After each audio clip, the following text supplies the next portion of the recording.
Okay guys, welcome back. You are watching the Shinhan Tank Pro League STPL Round 1 Playoff Finals. I am your host and your caster for today. My name is Kix. If you haven't seen me before, I'm the organizer of this tournament. We are moving into Game 3 between iRk and White Clan. And this is going to be a fairly good one as well. We just saw DeWalt being taken out in a very surprising fashion. He left very quickly, doing the opposite of a Kix GG, just leaving immediately as soon as those vultures got into his base. Kind of a bit disappointed, but there was a little bit of drama leading into that game, so I'm not going to bring that up because that kind of puts a sour note on the finals. But either way, we're going to be moving on to the third match here, and this is going to be a pretty good one. Now, who are the players we're going to see? Let's bring up the overlay and let's have a look. And I need to turn my light on, as you can see, because you can see like the green. So what you don't see is I've actually green screened my overlay. So my overlay, the background is all green, so it works with the video background. So here we go. Let's move on over and let's have a look. Okay, so in this third match here between iRk and White Clan, we do have fighting for iRk. It's going to be JerryK97. And he has done a fairly good job for his team so far. 2-0 at the moment. He didn't play that many games throughout the STPL. iRk... Wait, you can barely hear me. Really? Hold on. Is this better? Oh, I have no idea what's going on. Either way, hopefully it's fine. I seem to be a little bit louder now. I think the cable may have got loose a little bit. Either way, so Jerry doing a fairly good job for iRk so far, and Gaeko with matching record, done a pretty good job for White Clan as well. He's one of White Clan's newer STPL roster players, but he's been in the clan for a while, as with a lot of the members of White. White has been a clan since 1998, and iRk has been a very long-standing clan as well. I believe that iRk Aga, who is the clan leader of iRk, actually started playing in Vanilla, and he actually retired from playing before I even started playing myself. So iRk pretty old school, they've got some old school faces, and so are White. I mean, White are one of the longest standing Korean clans. They're still doing incredibly well, and they've done a good job in the STPL. So is iRk. iRk, I think, when they were going into the tournament, maybe didn't feel as confident, but they did do a fairly insane job, and this is the result of that. They're in the round 1 playoff finals. And let's have a look at what map they're going to be playing on. They are going to be playing on Grand Line SE. This is going to be a TPC, and it should be a very good one. Jerry, very good at CBT. Gaeko, very good at TPC. And this 4-player map with a gas base at 12 and 6. Very fun to watch TPC on. It's fairly even in the STPL. Now let's not waste any more time. Let's head on over to the game. And let's get started with our second game, or our third game even, of today.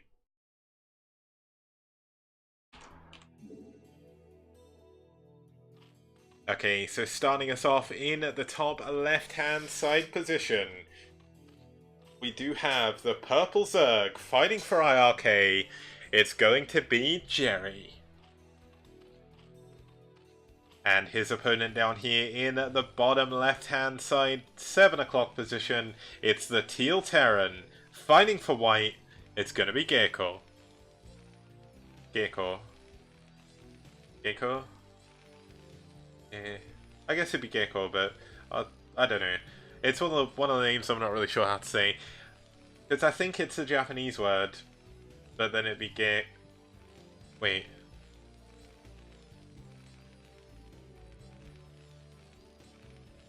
You know what? I'm gonna give up. I'm gonna call him Gaeko.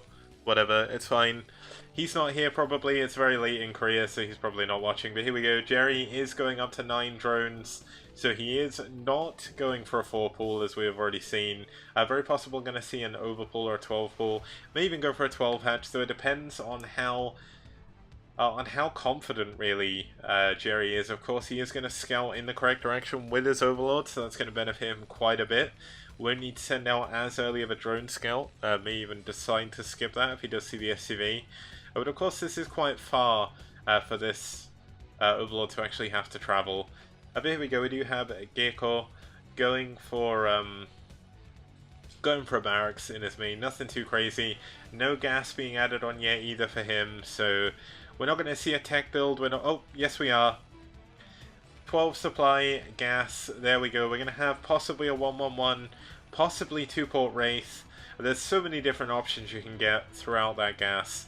But back in Jerry's base, as we can see here, he is going for the hatchery. Hatch first here for him. He's not actually opted to get his pool yet. He's going to be building his pool on 12, as we can see from this drone. There we go, spawning pool being morphed in. And this is going to be the moment where he decides, does he go for 3 hatcheries? Does he go for 2 hatch? Now, we're not really sure you can see it, but there's a lot of airspace above the natural, which makes it a little bit easier to harass with mutas. But the trouble is, the minerals are actually flush against the back wall, so it does make it a little bit harder to bounce in and out. He's not German, he's Korean, so that makes it even more confusing.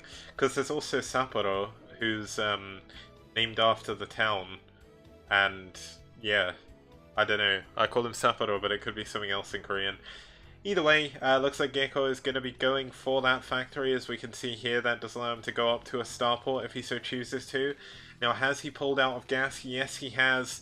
So that does mean we're very, very likely to see a factory expand from him. He could even decide to go for some mech play here.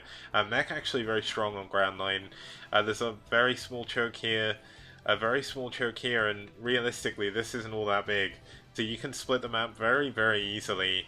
But looks like we're going to have that CC coming up with this SUV that I selected previously. And there we go. I guess the German way of saying it would be Gaeko, right? Thing is, you very rarely... I guess it'd be Gaeko. Gaeko in Japanese. Gaeko. Yeah, it'd be Gaeko. I don't know where I was getting Gaeko from, but whatever. Either way, it looks like we are going to have that starport coming up. Now, this could be for the fancy build, it could be for a Wraith, which would stereo... Well, it's a variation of the 111. The factory expand into starport was popularized by Fantasy back in 2010. That was his version of the 111. He evolved Uve's version, which was like 1 fact, 1 starport, then expand. You can also do 111 off the back of 1 Rex FE as well, but it of course does delay your tech a little bit more. Now, what is he going to do with this Vulture? He does know where his opponent is. He is going to be able to at least do a little bit of damage. But we do have Jerry preparing for this already, making sure that he does have a single sunken. But that is not going to be blocking the ramp. He's going to have good reactions here if he wants to save his main drones. Now, one of the dangerous things about going for 111 is you are very low on units for a very short period of time. And it looks like it is going to be the Fantasy build. We could see a dropship coming in here. Now, it looks like we did have a single... Well, the Vulture taking out the 2 drones. Now, you may not know this, but it takes... You can kill a single Vulture on 1 run-by with a Sunken. So as long as you take 3 Vultures, I think it is, then it does mean you can actually make your way up there a little bit sooner. Now, Jerry thinks that he's safe. He does see that Gaeko is building, well, is putting the mines down outside of his base. Now, this does not only protect his expansion, as you can see here, but it does allow him to get a little bit of map vision. We do not have an armory on the way, so we're not going to see Valkyries here, which is much to my detriment. It is just going to be a dropship into a Wraith. The Wraith obviously going to be used to clean up some of those Overlords. Looks like some Lings try to get out there, trying to clear all the mines. Jerry's going for a lot of Lings actually at the moment. Maybe he thinks he can do a push, but the one thing he needs to be careful of is there is going to be a dropship coming in here soon. And I believe the Overlord may have just about seen it, so he should be prepared. Yeah, there we go. He's pulling his Lings back immediately. Now, we do have 3 hatcheries. I didn't mention this before, but there is going to be a Spire.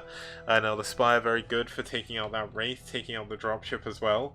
But the timing of the fancy build does allow you to get in before this happens, but it's a lot of links to be dropping into. He needs to be very careful with those vultures, and Jerry did a very, very good job holding on here. Now, this is where the problem comes in. He's going to drop behind the minerals, actually drops inside of the minerals there, but that vulture not going to be long for this world. Going down to some drone micro, really nicely done, and the dropship is going to pull away. It's seen what it needs to see.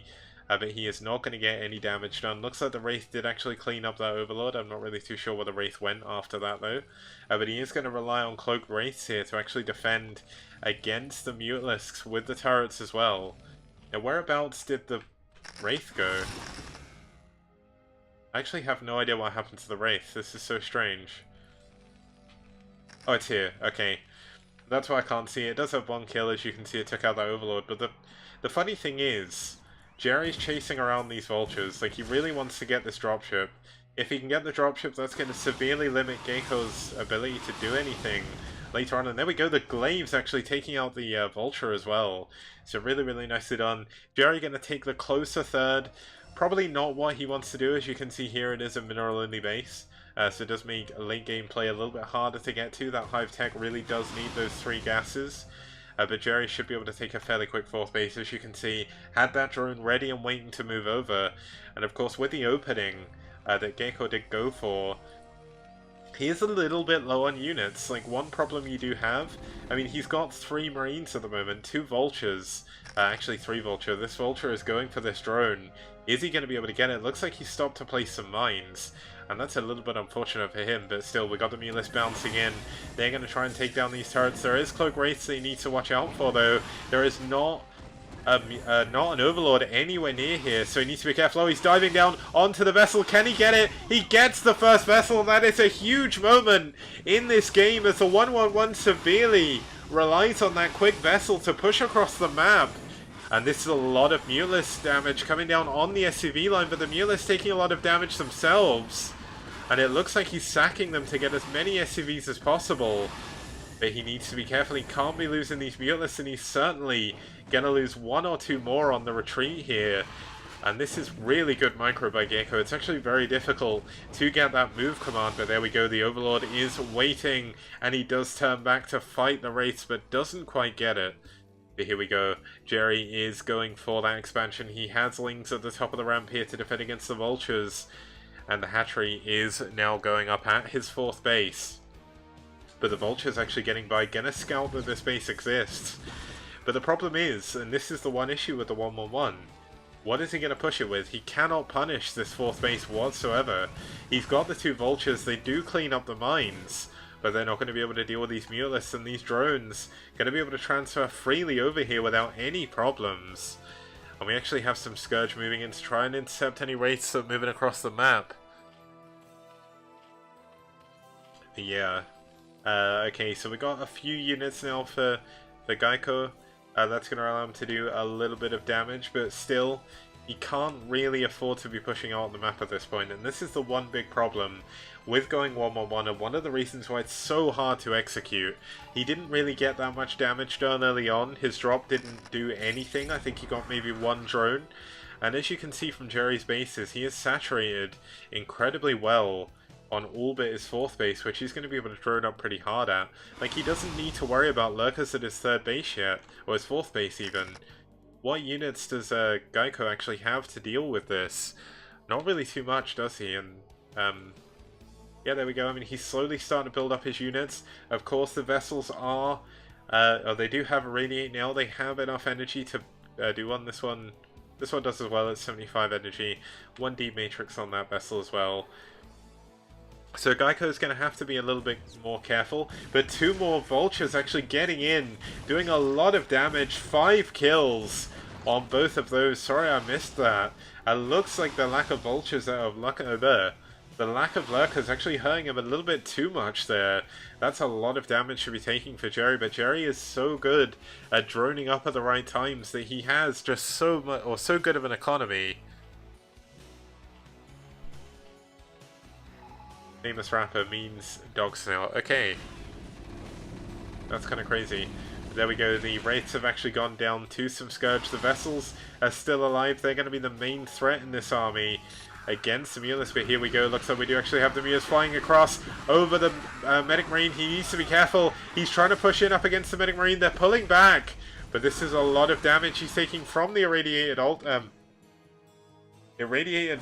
Oh my god, he's losing so many lurkers to the Eraser. He kills 4 lurkers with 2 irradiates there. That is such a huge mistake from Jerry, running them along in the same group. And another Vulture coming into this 4th base, just trying to block the mining where it can. But oh, Jerry needs to be careful. He's losing a lot of units. He's going to lose another group of links to this. And I said before that Gaeko doesn't actually have any units, but where are Jerry's units now? He's actually going for a counterattack. This is not going to be the best of decisions, I don't think. Losing all of his Zerglings, sending them in big groups. And he's going to lose his 4th base. This is his 4th gas. He has not yet had the ability to get a Nidus over here. And this is such an awful situation for Jerry to be in. He's trying to hold on. He's trying to set up a little bit of a contain outside of Gaeko's base, but Gaeko can use this mini ramp. Now, do we have Hive Tech? Yes, we do. Do we have a Defiler Mound? No, we do not. There's no Defiler Mound on this map right now. The Bio is going to be doing an absolutely insane job. And I imagine the Dog Snout thing is a play on Snoop Dogg. And GG! Gaeko takes down Jerry in the 3rd game of this best of 7. White are now 1 game away from absolute victory over round 1. And are they going to be able to do it? This is the question we have to ask. As I really need to turn my light on now. This is getting ridiculous. Man, I didn't realize it was so dark. Okay, I'm gonna play the replay. Not play the replay. Play the intro. Turn my light on. Sort out the overlay as we move on to our 4th game of today, which is going to be on. I'm not going to tell you because that.